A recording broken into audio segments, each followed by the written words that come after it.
Assalamualaikum warahmatullahi wabarakatuh. Here we go. Obrolan balkon, podcast kesayangan kita, tempat kita ngumpulin teman-teman SWAT yang 9 tahun mencar buat ngobrol-ngobrol lagi.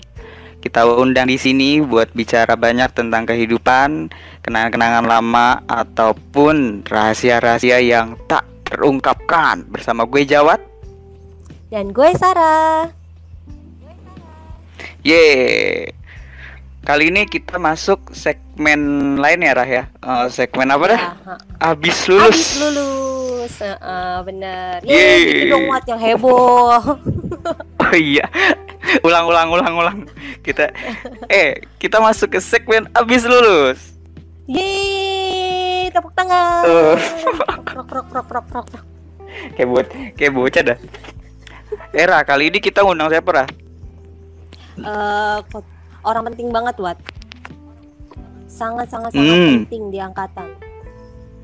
Siapa lagi? Siapa tuh? Orang nomor 1. Tak lain dan tak bukan Aista Fajar.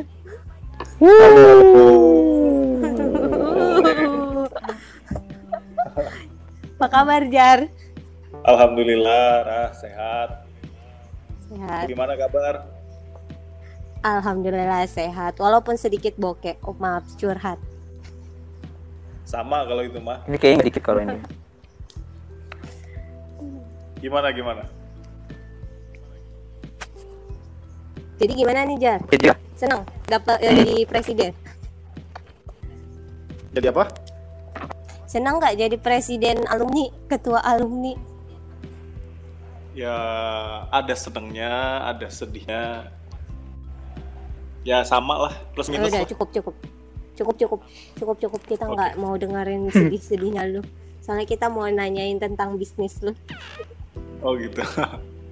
Oke. Iya Jar, bener. Kan ini lu udah kali kedua nih Jar masuk di obrolan balkon. Kita mau tanya nih Jar tentang kehidupan pribadi Jar.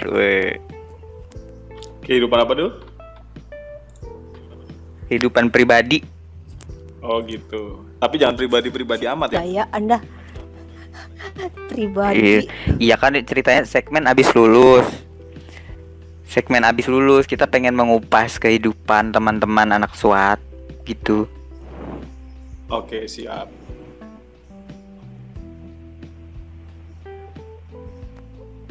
Jadi gimana nih Jar? Sebagai gimana CEO, apanya nih? kok bisa sampai punya status CEO? Kalau gua nonton drama Korea, kalau CEO tuh udah yang keren banget gitu loh. Dan lu udah ngerasa keren gak? Anyway ya Rah, gue mau ini dulu nih bacain profil. Tadi gue dikirimin tim kreatif. Ini profilnya Fajar. Itu CEO dari Alra Lifestyle, salah satu produsen tas wanita berbahan kulit premium yang sekarang lagi racing star gitu di Jogja Rah. Terus dari Fajar juga nih, selain CEO Alra Lifestyle, itu dia juga juara 1 Nasional Wirausaha Muda Mandiri kategori mahasiswa perdagangan dan jasa. Pernah masuk koran juga sih, tahu kayaknya. Apa sponsor? Ya. Yang sponsornya Bang itu kan ya Jar ya? Iya, sponsornya Bang Plecit. Terus ini sudah terdaftar resmi di Bekraf. Ya gila ya Fajar ya. Luar biasa Anda Fajar. Banyak yang begitu. Jadi kita harus mulai dari mana nih Raku? Kayaknya kok enggak, Fajar tuh kita pancing-pancing tetap merunduk biasa gitu, kayak ilmu padi kan dia ya. Makin merunduk makin meninggi. Apa? Gue lupa ilmu padi apa sih? Makin berisi makin merunduk. Oh iya. Ya jadi lu awalnya gimana sih itu tas kulit? Lu iya, sendiri yang bangun? Ini gue beneran bertanya, lu sendiri yang bangun? Emang apa ada perusahaan tas itu gitu loh Jar? Oh iya. Jadi memang dulu nggak ada perusahaan tas ini, nggak ada. Jadi memang basicnya awal dari inkubator bisnis tahun 2015, karena memang waktu itu kebetulan gue lagi magang di sebuah perusahaan karena waktu itu gue lagi pusing-pusingnya juga, mau kuliah juga tinggal skripsi, mau usaha juga baru habis rugi. Jadi ya udahlah, gue mau magang aja. Dilalah gue dapet tempat magang yang di dalamnya tuh dibentuk inkubator bisnis. Poinnya sih untuk mempersiapkan mahasiswa setelah lulus itu bisa jadi pengusaha. Ya sampai saat ini gitu sih awalnya. Oh enggak, soalnya kan gue anak yang sering main ke Jogja ya Jar ya. Terus gue pernah gini ngobrol-ngobrol sama anak-anak Jogja. Itu Fajar belum lulus? Belum, gue tahu tuh dia. Oh gue kira anak pinter cepet lulusnya. Ternyata lu ngapain aja sebelum lulus itu emang udah mulai bisnis gitu. Jadi sebetulnya kenapa sebelum arah itu sebetulnya strategi kenapa gue nggak lulus. Oh gitu. Kok bisa? Strategi atau alasan?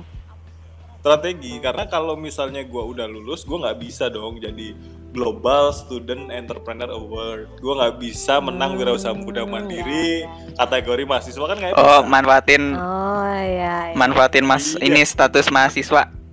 Iya lah, mahasiswa abadi. Ternyata licik banget Anda ya. Itu namanya enggak licik lah. Itu memanfaatkan jatah semester lah. Ya, bisa juga. Gitu ya. Oke.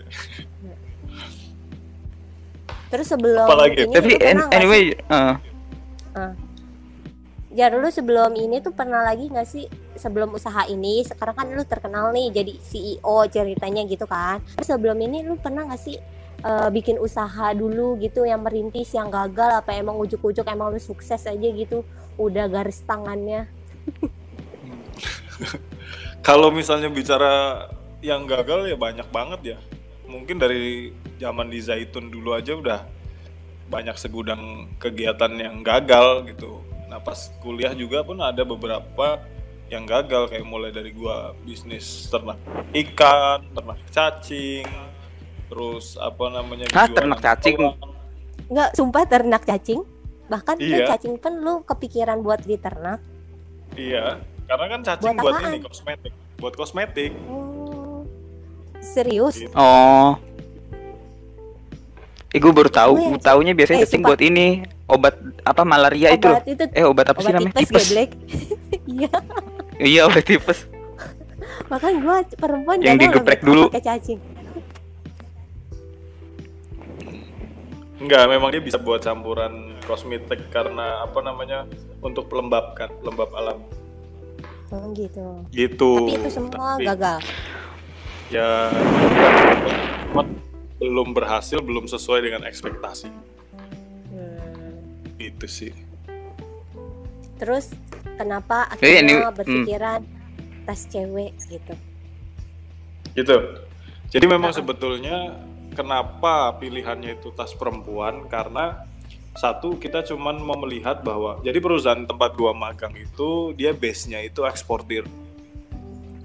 Nah, fokus marketnya itu kebanyakan luar negeri, tapi jualannya itu adalah kerajinan. Nah, waktu itu ada proses brainstorming bagaimana kita bisa bikin produk yang kecil tapi harganya mahal. Di sisi lain kita melihat juga keunggulan Yogyakarta itu kan lebih ke batik sama kulit. Makanya akhirnya kita bikin waktu itu tas kanvas motif batik sama tas kulit. Kenapa perempuan? Karena dengan dasar sederhana aja, kalau perempuan pakai tas itu tidak lebih kepada fungsional tapi lebih emosional ya. Jadi dia bisa punya tas itu cukup banyak. Sedangkan kalau laki-laki kan beli tas sampai rusak baru dia beli lagi gitu. Benar. Jadi biar lebih cepat perempuan putarannya. Belanja karena emosional. Serius, gue juga pernah tuh kayak gitu, kesel gue akhirnya belanja terus happy gitu, Jar. Bener. Iya kan? Ternyata itu ada teorinya, bener, serius, ini serius loh. Iya.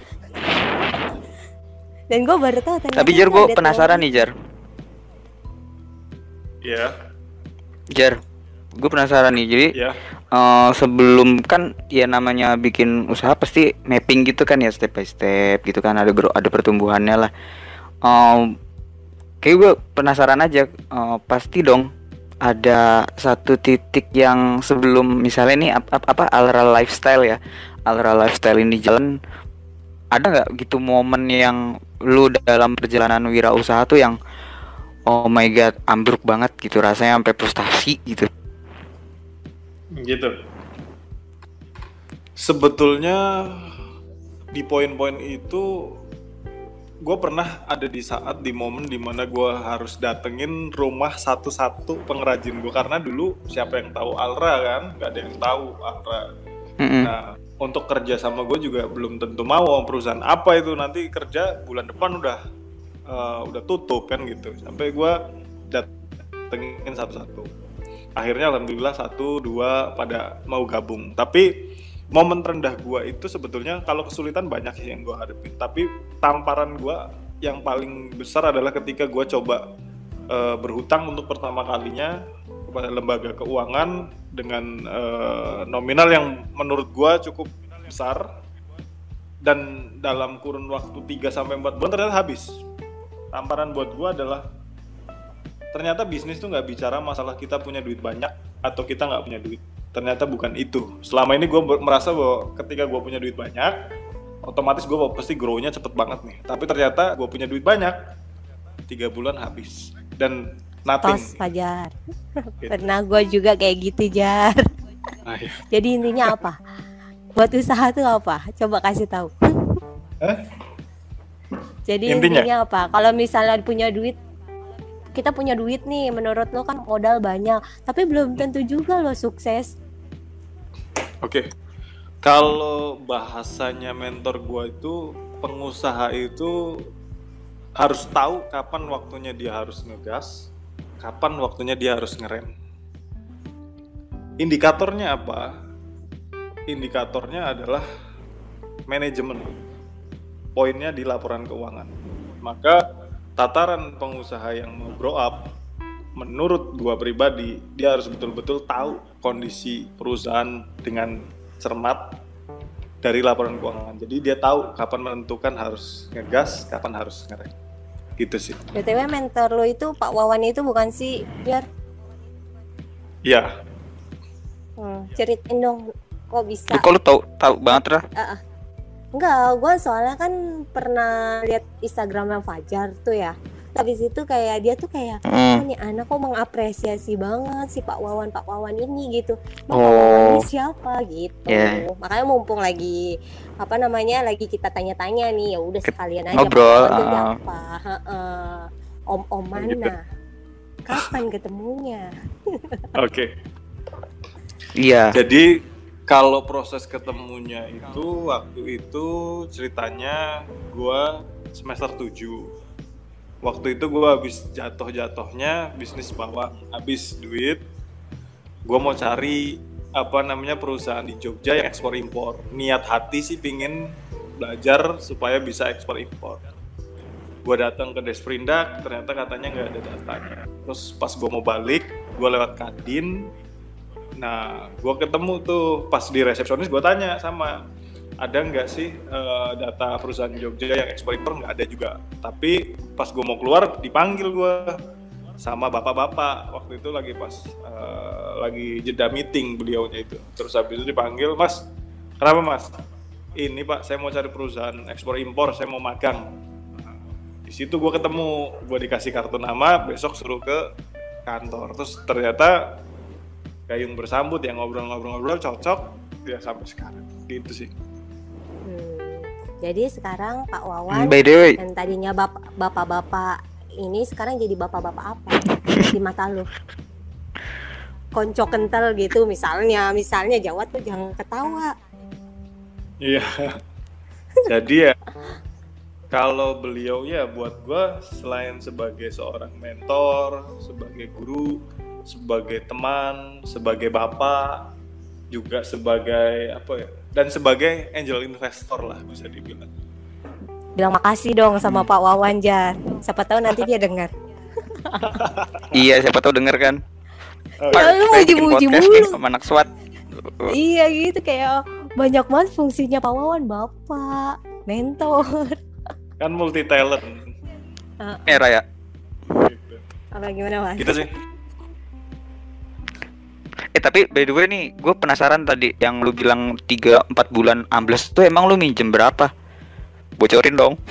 Pengen tahu kepo. Iya, kan itu kan yang lalu biarkan berlalu, tapi kan kita mau tahu utang lu berapa juta sih, banyak mana sama cicilan gua. Sesetres apa gitu. Oh gitu. Heeh. Ya segitulah, nggak perlu disebutin lah ya kayaknya. Tapi ya Ih, nggak apa-apa, kurang Jar. lebih lah. Iya. Wow. Di saat 9 umur digit berapa tuh tuh, Jar? berarti. Itu guys. Ya nggak sih? makanya itu di saat umur berapa? Bentar, gue hitung Iya, nolnya entah. dulu. Ntar, sejuta nih nolnya 6 Rah. Oh my god. 10, 100. Iya bener loh, Jar. Di umur berapa lu utang tuh, Jar? Ya nggak usah dibahas kenceng-kenceng utangnya lah, nggak bangga. Ya kan udah lunas, bangga dong. Belum lunas. Enggak, tapi gini, Pak. Gue pernah dengar katanya, gue pernah dengar quotes orang. Jadi kerennya pengusaha tuh dia ini ngutangnya pernah seberapa gede gitu, tapi nggak tahu quotes absurd. Iya. Ternyata gue belum ada apa-apanya ternyata utang gue. Terima kasih Fajar. Anjir, terus lu Terima kasih Oke, Fajar, itu beban lu lebih gede bablas- dari beban gue. bablas digit tuh lu nggak gila apa Jar gitu? Ya seperempat lah ya. Kalau gila mah belum lah. Wat lu gila aja Wat. Kalau Fajar gila, masa kita wawancara orang gila? Masa kita ngundang orang gila? Ya kali kan. Gue penasaran gimana cara bangkitnya gitu loh. You know kan Rah, misalnya digit itu gimana sih buat oke, itu amazing banget sih denger, terus pasti stres kan. Dan itu gimana cara bangkitnya, mental, psikisnya gitu loh. Karena gini loh Jar, gue kayak percaya orang sukses itu nggak kucuk-kucuk sukses, ngerti nggak? Makanya Iya. kayak Khairul Tanjung itu ada sebutan si anak singkong. Gue sampai mikir, apa sih Khairul Tanjung dulu makan singkong rebus mulu gitu, beneran serius. Ya pasti semua punya jalannya ya. Punya prosesnya lah, kan nggak bisa di skip. Yang bikin lu tetap semangat terus apa aja? Yang bikin tetap semangat. Heeh. Yang bikin gue tetap semangat karena mimpi Rah. Mimpi yang gue pegang teguh dari dulu sampai sekarang dan gue nggak pernah berubah. Itu. Dan ada yang pada saat kondisi gue lagi jatuhnya itu ya ada orang yang bilang sama gue, gak mungkin lah lu punya mimpi segede gitu kalau cuman karena masalah utang segitu aja lu gak bisa move on kan gitu.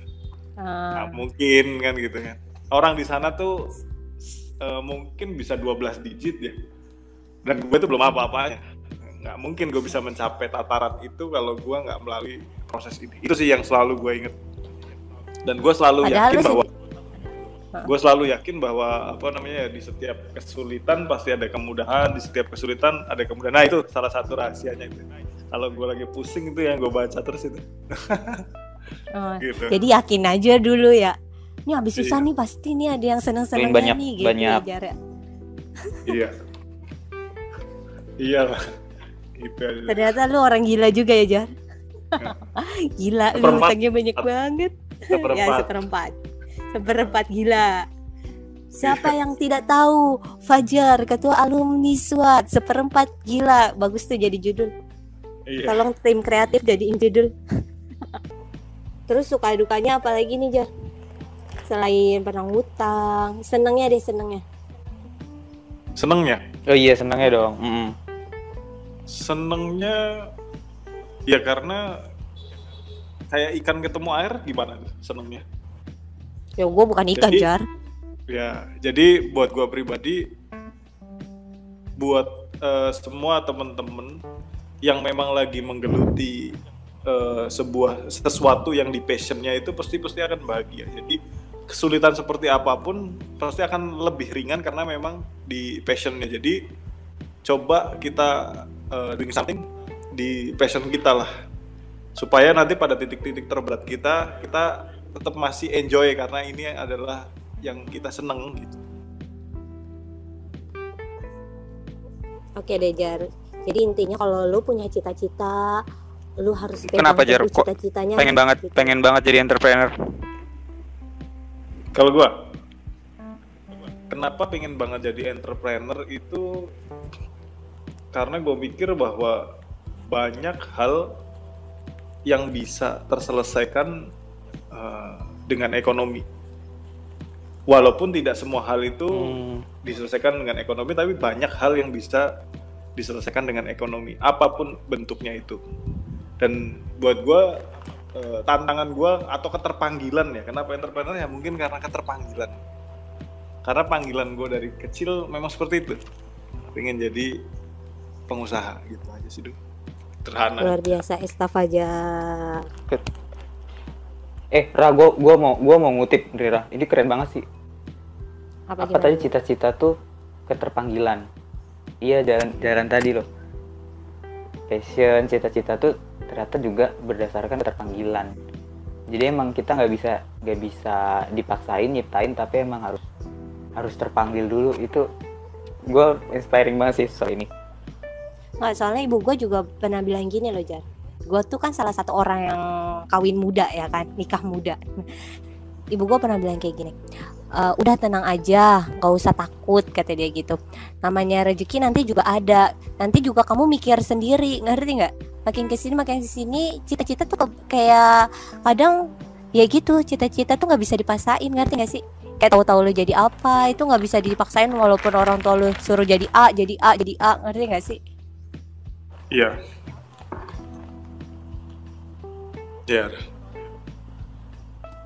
Ya dia biar cepat ya Jar ya. Ya enggak. Ya sama gitu yang maksud gue. Soalnya kebayang gak sih Jar kayak kadang, tapi lu sebelum, enggak, ini terakhir nih Jar. Sebelum lu memutuskan untuk usaha tas, lu awalnya kepikiran gak masalah tas? Apa kayak berjalan sendirinya aja? Oke. Sebetulnya gue pengen usaha itu dari dulu agrobisnis. Gue sama sekali nggak kepikiran. Gue nggak bisa bikin tas.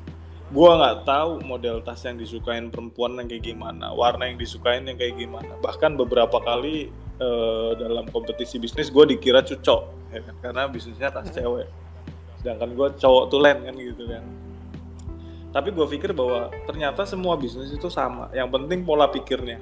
Karena basic manajemen itu pasti sama. Mau diterapkan dalam konteks bisnis apapun tetap akan sama. Bahkan mekanisme dan cara pikir gue untuk coba gue terapin di organisasi alumni SWAT pun ya gue ambil dari pengalaman gue bisnis.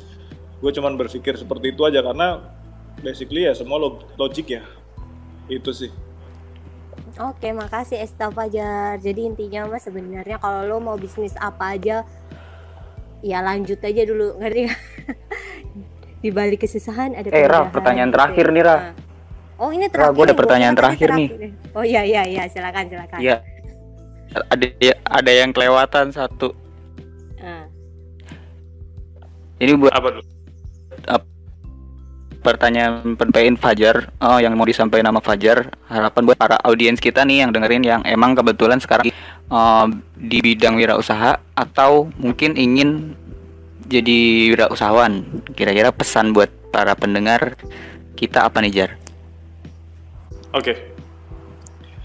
Dalam kondisi COVID seperti ini, pasti kita semua yang lagi bergerak dalam bidang wirausaha pasti susah banget. Kondisinya sulit banget. Tapi jangan lupa bahwa sebagian pengusaha lain itu malah sekarang lagi berkah-berkahnya. Gue di satu sisi pertama memang gue sempat ngeluh dengan keadaan, tapi sekarang gue bersyukur alhamdulillah di tengah kesulitan seperti ini kita bisa berhenti sejenak, diam sejenak untuk berpikir lagi masalah efektivitas dan efisiensi bisnis. Semua yang kesulitan yang ada di depan mata kita itu dasarnya adalah dari pikiran kita. Keadaan boleh sulit, tetapi pikiran tetap harus jernih untuk menentukan langkah-langkah selanjutnya, pivot marketing selanjutnya, cari sesuatu hal yang baru yang bisa terus menghidupi perusahaan kita. Karena memang tugas dari seorang entrepreneur ya seperti itu. Beradaptasi lah, sangat beradaptasi betul dengan kondisi dan situasi seperti apapun. Karena ketika kita memutuskan untuk menyerah, maka banyak orang-orang yang di belakang kita, entah dia staff kita, entah dia mitra kita, itu akan merasakan efeknya juga. Tapi saat kita bisa dapat jalan untuk terus aktif, maka dengan kita tidak sadar kita juga membantu kanan kiri kita, baik staff maupun mitra-mitra kita. Jadi untuk teman-teman yang bergerak di bidang kewirausahaan, semangat, yakin bahwa yang kita lakukan memberikan dampak positif, bentuk ibadah kita, jadi dapat di dunia, dapat juga di akhirat. Itu sih saran dari gue. Amin. Amin Pak Ustadz. Always adaptasi ya. Kalau ada Iklan bagus banget sih, Wat. Boleh nggak sih nyebutin merek? apaan? Kita Ini nggak ada ini ya, kita, sensornya tit gitu. ya, yakin kita bisa merubah keadaan gitu. Gue mau nyanyi tapi suara gue jelek. Gak apa-apa lah. Gitu. Kan ini Ada lagi. bukan.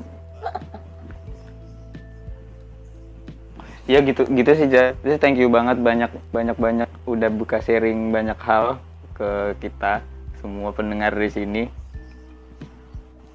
Jadi sukses terus juga buat Fajar, semoga makin lancar usahanya ya. Amin, thank you dulu. Good luck Fajar. Ketemu Ya, lagi di dekade. Oke. Sama-sama punya cerita sukses. Siap. Amin. Siap. Seru ya kalau Oke Ra, misalnya sebelum ketemu. kita Seru kalau kita ketemu apaan nanti tadi? semua. Enggak seru kayaknya di bayangan gua kalau misalnya kita ketemu dalam keadaan sukses, terus jadi kita tinggal ngetawain pahitnya hidup aja gitu loh. Asik.